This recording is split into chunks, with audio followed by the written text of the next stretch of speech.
बाई तोरो भारी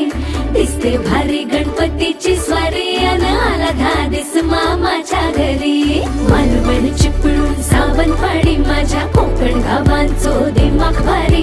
दिसते भारी गणपतीची स्वारी माझ्या कोकणा वाटे तुम्ही वलवा गाडी धमाधमान हाका गाडी माझ्या कोकणचो रस्तो नागमोडी कारी नाही